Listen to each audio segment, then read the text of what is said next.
ভাই লোক, বর্তমান সময়ে আমরা কলকাতার সিনেমার মান এবং ব্যবসার দিক থেকেও অনেকটাই এগিয়ে আছি, কিন্তু 2010 থেকে 2020 এই সময়টাতে আমরা তাদের ধারে কাছেও ভিড়তে পারিনি। সেই সময় দেব এবং জিৎ একটার পর একটা ধামাকা সিনেমা দিয়ে দুই বাংলা অর্থাৎ কলকাতা এবং বাংলাদেশ দুটো সিনেমা বাজারেই জাস্ট কাঁপিয়ে দিয়েছিল।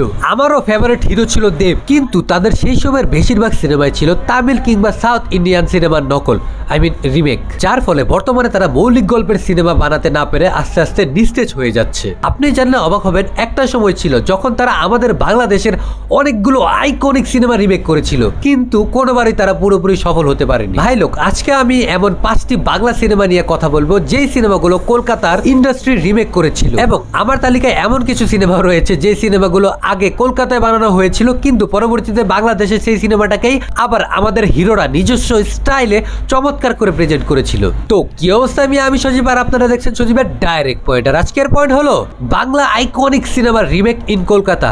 নাম্বার 5, প্রেমের সমাধি, যে সিনেমাটাতে বাপ্পারাজ নিজেকে জাস্ট উজাড় করে দিয়েছিল, আর এই সিনেমাটাকেই বাপ্পারাজের ক্যারিয়ারের ট্রাম্প কার্ডও বলা হয়। সিনেমায় বাপ্পারাজের অনবদ্য অভিনয় আর প্রেমের সমাধি গানটি সিনেমাটাকে আইকনিক কাল্ট ক্লাসিক সিনেমা বানিয়ে দিয়েছিল। এই সিনেমাটাকে ঠিক রিলিজ হওয়ার 1 বছর পরেই বকুল প্রিয়া নামে কলকাতায় রিমেক করেছিল, যেটাতে অভিনয় করেছিলেন প্রসেনজিৎ স্যার। অনেস্টলি বলতে গেলে বকুল প্রিয়া সিনেমাটি প্রেমের সমাধি সিনেমার ধারে কাছেও আসতে পারেনি। যেখানে বাপ্পারাজের এক একটা শট জীবন্ত মনে হচ্ছিল, সেখানে প্রসেনজিৎ স্যারের অ্যাক্টিং দেখে মনে হচ্ছিল তাকে কেউ জোর করে অভিনয় করাচ্ছে। হতে পারে না, আমি বিশ্বাস করি না। প্রেমের সমাধি সিনেমার সাথে কোনোভাবে ম্যাচ করাতে পারেনি। না, প্রিয়ের বিয়ে হতে পারে না। তবে দুঃখের ব্যাপার যে এত বছর পর প্রসেনজিৎ স্যার আজ কোথায় চলে গেছেন, আর আমরা বাপ্পারাজের মতো অভিনেতাকে কাজে লাগাতে পারছি না। নাম্বার 4, উল্টাপাল্টা, যে সিনেমাটা বহু ভাষায় রিমেক করা হয়েছে।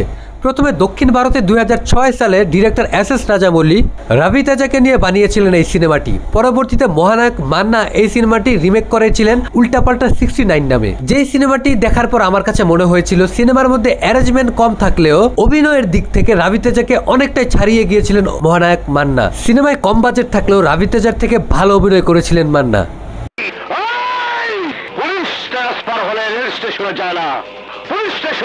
পরবর্তীতে সিনেমাটি বলিউডে অক্ষয় রৌডি রাথোর নামে এবং কলকাতায় প্রসেনজিৎ স্যার বিক্রম সিংহ নামে রিমেক করেছিলেন। কলকাতার বিক্রম সিংহ সিনেমায় প্রসেনজিৎ বুমবাদাকে দেখে মনে হচ্ছিল যে সে রাউডি রাথোরের অক্ষয় কুমারকে মন প্রাণ দিয়ে কপি করার চেষ্টা করছে, কিন্তু দুঃখের বিষয় কপি তো হয় নাই, উল্টো তাকে দেখতে বেশ বাজে লাগছিল।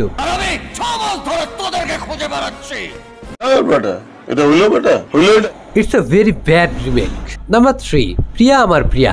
এই সিনেমাটিও প্রথমে দক্ষিণ ভারতে বানালেও তারপরে কলকাতায় রিমেক করা হয়, যেখানে অভিনয় করেছিলেন সুপারস্টার জিৎ। পরবর্তীতে শাকিব খান এই সিনেমাটি করে। এই সিনটা দেখে বলুন তো জিৎকে কি কোনো রকম বখাটে যুবক মনে হচ্ছে? দেখে ভদ্রভদ্র লাগছে। তবে এর রিমেকে শাকিব খান সিনেমায় নিজেকে একদম পারফেক্ট ভাবে পোর্ট্রে করেছেন। একজন বখাটে তরুণ ছেলে হিসেবে দারুণ মানিয়েছিল তাকে। নিজস্ব স্টাইলে লম্বা হেয়ারে ভিন্ন রকম ভাবে প্রেজেন্ট করেছিল সে। আর সিনেমার নিঃশ্বাস আমার তুমি জানে দুনিয়া গানটি তো কখনো পুরনোই হবে না। সিনেমাটিও ধামাকা ব্যবসা করেছিল সেই সময়। আমাকে যে ধোলাই করতে আসবে তাকে ইস্ত্রি করে তোমার কাছে পাঠিয়ে দেবো। I love you. What?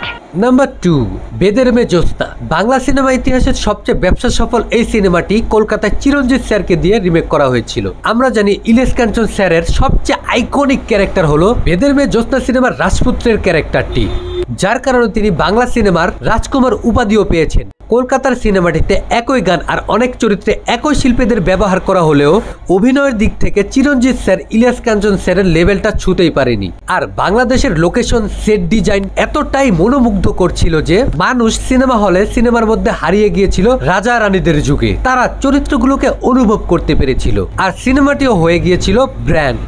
গরিব প্রজাকে প্রাসাদে ডেকে এনে গলা ধাক্কা দিয়ে প্রাসাদ থেকে বের করে দেয়, আমি সেই রাজার বিরুদ্ধে বিদ্রোহ করতে চাই। কিন্তু কলকাতার সিনেমাটির লোকেশন কিংবা সেট ডিজাইন দেখে সেই ফিলটাই আসেনি যে এটা আমরা কোনো আগেরকার গল্পের সিনেমা দেখছি।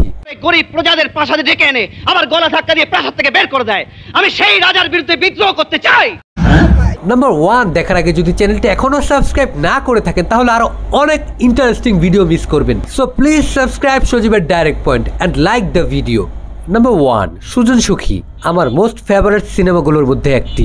সর্বপ্রথম 1975 সনে প্রয়াত লিজেন্ডারি অভিনেতা ফারুক স্যার এই সিনেমাটি করেছিলেন। তারপর 1995 সনে সালমান শাহ এবং শাবনূরকে দিয়ে এই সিনেমাটি রিমেক করানো হয় এবং আমার কাছে মনে হয় 1975 সনে ফারুক স্যার যা যা মিস করেছিলেন এই সিনেমায় তা একেবারে পরিপূর্ণ করে দিয়েছিলেন সালমান শাহ তার দুর্দান্ত অভিনয় দক্ষতা দিয়ে। তাকে দেখে মনে হচ্ছিল একেবারে গ্রামের গাওয়া ছেলে। অভিনয় দেখে বুঝতেই পারবেন না যে সে বাংলা চলচ্চিত্র জগতের অন্যতম স্টাইলিশ হিরো। একেবারে গ্রামের সাথে মিশে গিয়েছিলেন সালমান শাহ।